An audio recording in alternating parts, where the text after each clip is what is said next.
Alright, everyone, welcome back to the wall. Let's continue where we left off. We met our love interests, and we rode a unicorn. We must liberate the whole kingdom. Brayden's a member of the assembly? I won't interfere with the ways of the other kingdom, Brayden. Did you hear what Madeline said? We can't just sit here while people are suffering. We have existed peacefully for 2,000 winters without needless death or suffering. This girl shows up and you want to throw that all away?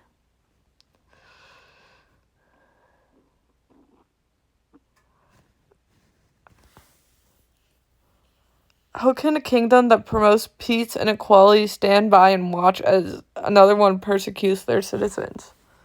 Isn't that a little hypocritical? While I admire your bravery, I can't love a slice of my people. I can see both members' point of view on the situation. Perhaps we should get the opinion of the rest of the assembly. I know it may cut off, but we can't just sit here and do nothing. It's not the fault of the people that were born on the wrong side. The reason the wall was built was to keep people like Madeline out. We wouldn't even be having this debate if she had not trespassed into Gaeland. That's besides the point, Ignora. We must do everything to protect the innocent. The last I looked, you were a healer, not a protector, Natari. Of course you want to save everyone, but I decide how best to protect Gaeland. As a protector, you swore to defend all life. Brayden has a point, Athen. You do realize how much of a negative impact this would have on Gaeland. What would the people think? Perhaps we should let Gaeland decide. What? We should canvass our guilds and find out their wishes. Make sure to inform the guilds of the both positive and negative outcomes of each scenario. We will then reconvene and relate the wishes of our respective guilds. I think the 2 moons should ample time to surmise the wishes of the kingdom. Until that time, I suggest Madeline spend time with each guild to see where she matches best.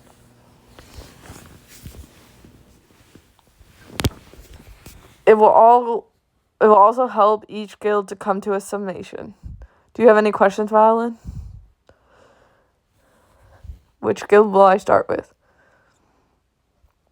I think you should start with my guild, the Adversaries. Since Trista is an adversary, I think you'd be most comfortable staying there. I would have thought she was with Brayden. After that, we can decide where you go next. How long will I stay with each guild? I said we reconvene in 2 moons' time. I think the suns would be enough time to see if you fit into each guild. What happens if I don't fit in any guild? Everyone must contribute to society. Once Gaeland comes of age, they must choose a guild to join. Younglings spend their final winters at the adversary, finding where they fit best. If you want to stay in Gaeland, you must join a guild.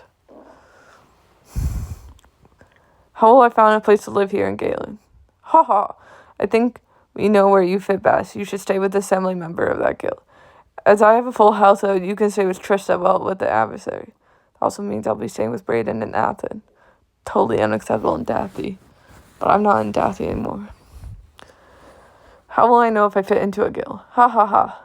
You can choose a guild if you like its home. End questions. Since I dress and ride in Gaeland, I'm unfamiliar with your laws. What do I need to know? Trista can explain our laws once you get settled. You must be exhausted from your journey.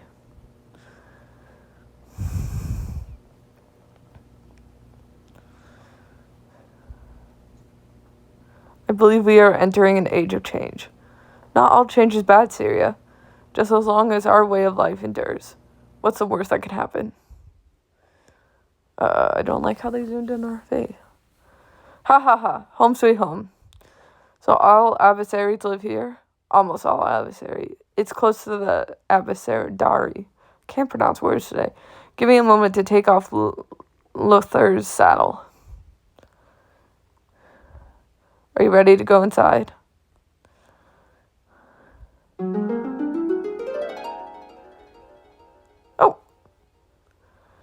This is my common room. It's small, but I don't entertain many guests. You mean except Brayden? Ha ha ha. Brayden and I grow up next door to each other. We've been friends since infancy. I never caught what guild Brayden represented. Brayden represents the distribution guild. They distribute everything the creators make to Gaeland. You'll learn more about the guilds tomorrow. Let me show you where you'll be staying.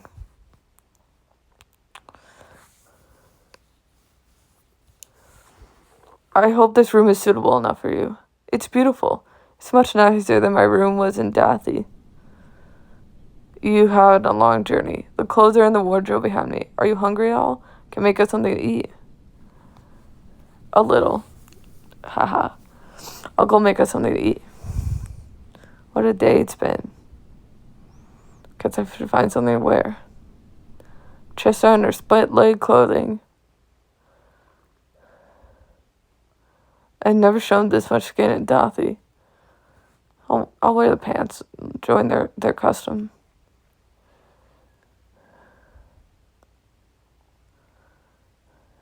I'm here, Madeline. Why don't you have a seat? I hope you like hand dish. Handy dish? It's a meat from wolves between two pieces of baked grain. Wolves. Haha. Yes. Whenever someone slays a beast, they send it to the distributors. Why waste a potential food source? Why didn't I think of eating wolf? I thought of it, by the way. I thought of it. Are there a lot of wolves around Gaeland?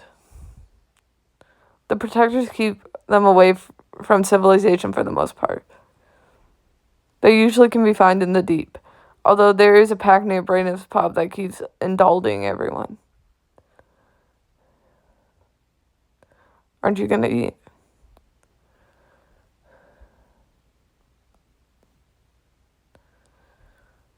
It's not gonna bite you, Madeline. The adversary's closed tomorrow, so I'll take you on a tour around the kingdom. I'll show you what it's like to be in a Aberthendary when it reopens in 2 suns.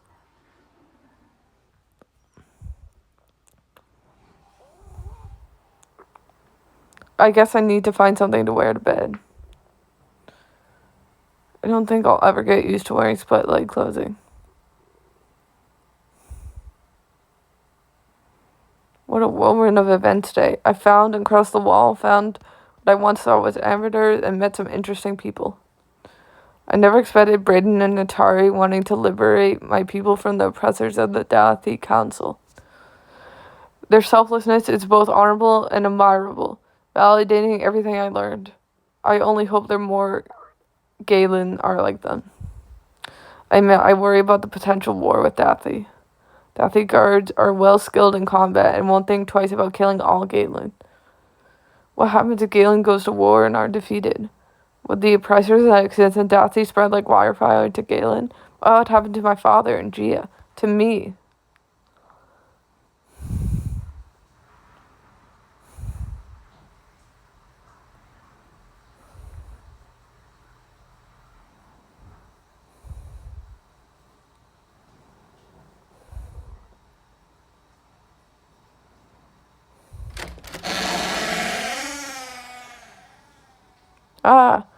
I'll ask you one more time, Jaron. Where's your daughter? I'm right here, Darman. So nice of you to join us, Madeline. Let my father go. Your father has served his purpose. Goodbye, Jaron. You both know what to do.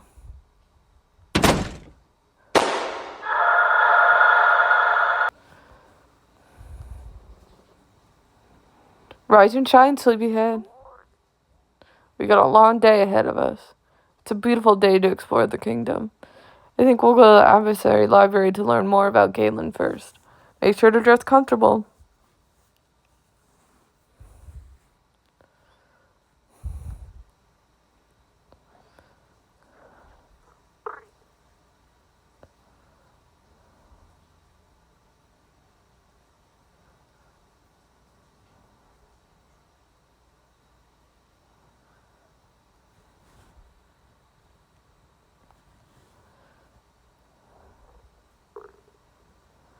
Guess it's time for another adventure.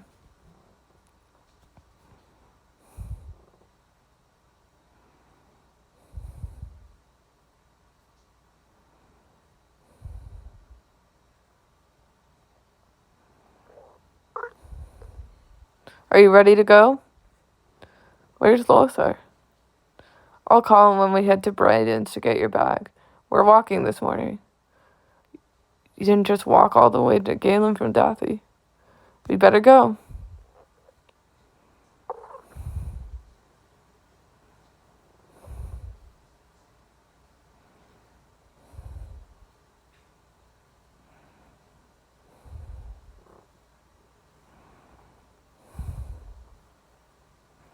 This is the library?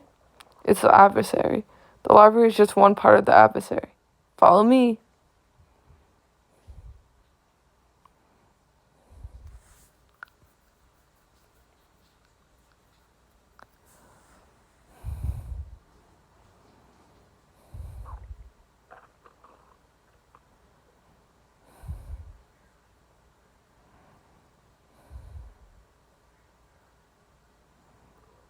I've never seen so many books in my life. Ha ha ha. So I take it you like to read? Good, then you can read all about Gaeland. Read all about Gaeland.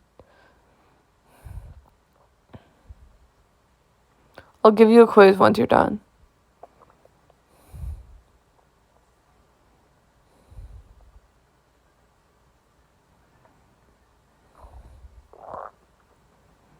There are 10 pages available to read. You can turn the page by tapping either arrow. Once you finish reading, take the quiz to earn survival points. If you cannot read the writing in the book, you can have the text typed out for you.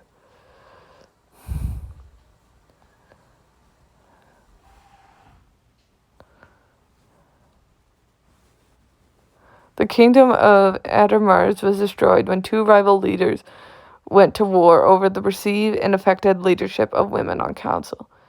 Councillor Chiron felt that the Councillor Argair's obligation to her family made her an ineffective leader. Chiron believed that women serve no person other than their children, should have no part in making important decisions for the kingdom. Chiron led a coup to try removing Argar from power. Argar and those loyal fled to the east with their son Drain, leaving the Adamrods in a wake of fire and fury, afraid of retaliation.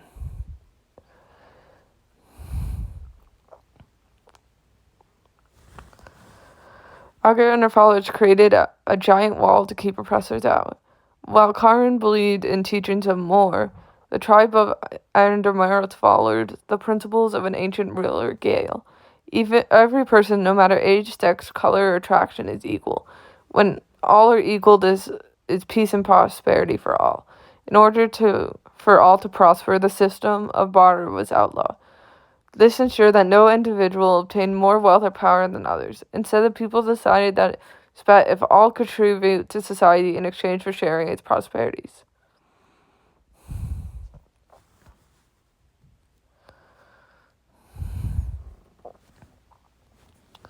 The first leaders was elected a system of guilds in which every person in the kingdom must join when they come of age. To best serve society, 5 guilds were created.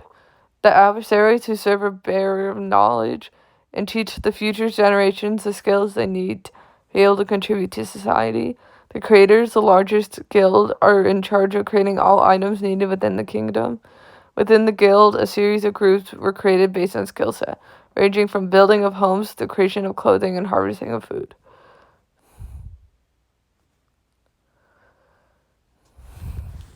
The distributors work closely with the creators to ensure that the needs of the kingdom are met. Distributors take creations and store them in group locations.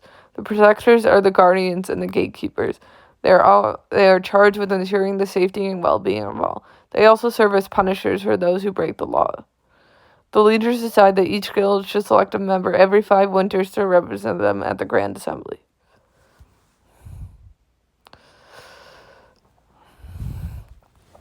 The first leaders established a set of laws that would ensure the peace and prosperity of the kingdom. All physically able persons must contribute to society after their 18th winter. Any violence is forbidden. All disputes must be brought to and settled by the assembly, with both parties accepting the ruling of the assembly. Everyone is treated equally regardless of age, gender, appearance, gender attraction, and knowledge.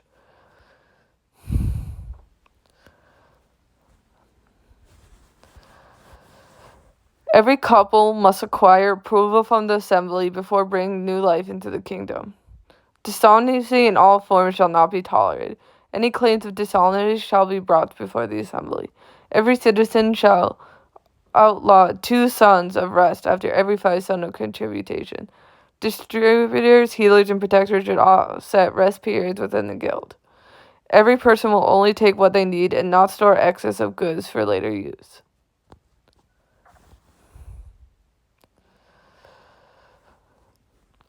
All younglings will be educated at the adversary starting after their 4th winter until the end of their 18th winter. The first 10 winters at the adversary are to be spent learning to read, write, count, and the laws of the kingdom. At the start of their 15th winter, they will learn the ways of the kingdom's guild and select their desired guild no later than the start of their 17th winter. Younglings that do not select a guild of their choosing will be placed in the guild which has the greatest need.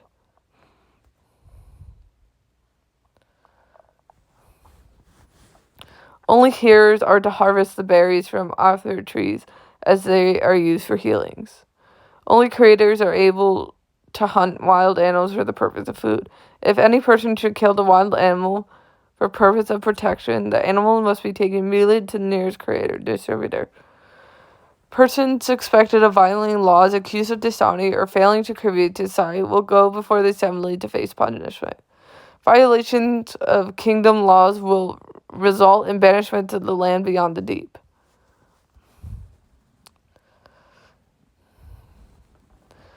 Fair folk and unicorns. When Erger and her followers reached a safe distance from Chiron and Andromers, she was greeted by a tribe of fairy folk.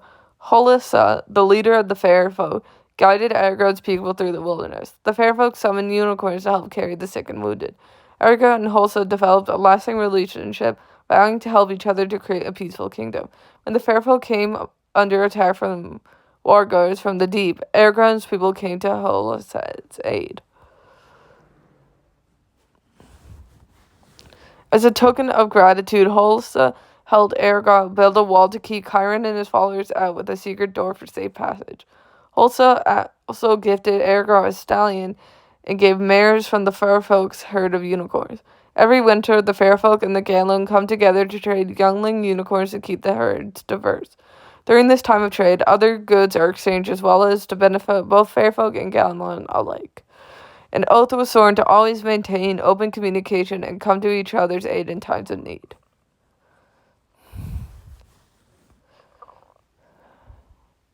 Do you think you're ready for a quiz? Yes, I'm ready. Alright, let's see how much you remember.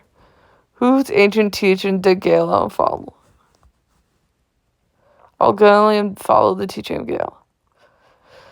That is correct. Second question. Which guild is the largest? The creators are the largest guild. That is correct. Third question. How many sons rest is every citizen allowed?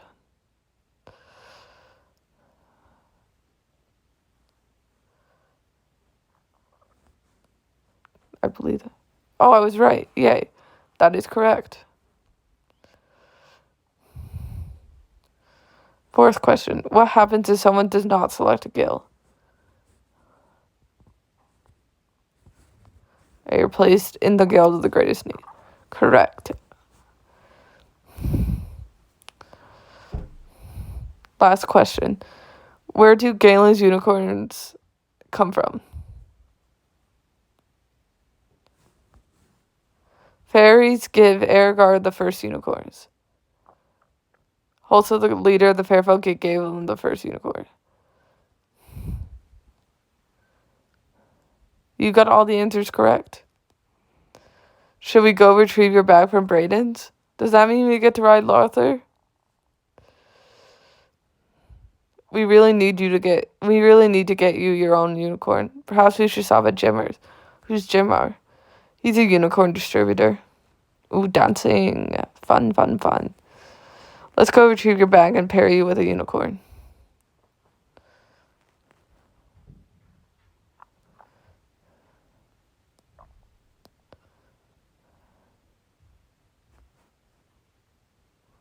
With the wind staying in our faces, we race towards Brandon's tavern to retrieve the bag that carries all my belongings. I am starting to think the contents of my bag will be of little use here in Gaeland. Living in a land of peace and quality, there's not much need for the items I brought with me. Perhaps the weapon may be of some use, should the assembly decide to liberate Dothy. Still, an excuse to ride Lorther is worth it.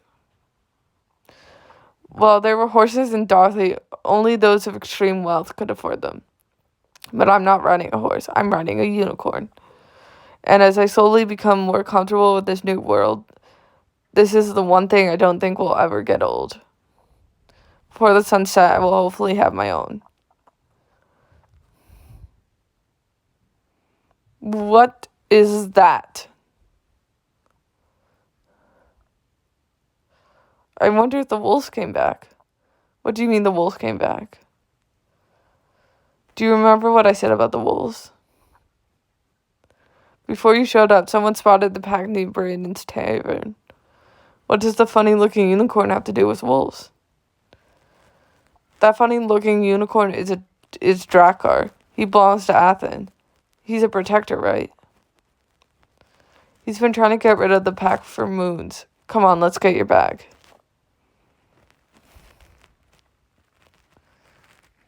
I guess the wolves came back. Bagler's mount was attacked, so everyone left. Father doesn't look too upset about it.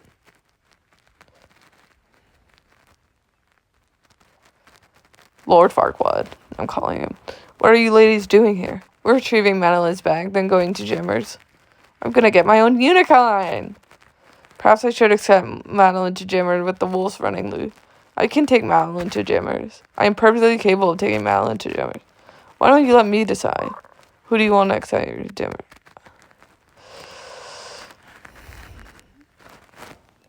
Because I don't agree. I think I'll like Athen to take me to Jimmer's. I'd be honored to escort you to Jimmer's. I'll go get my bag. Because I feel like I'm going to get along with him the least, so better get it while I can. Madeline, Drummond will come for you. Be ready. Oh, I will be. The wall. No, thank you. No, thank you.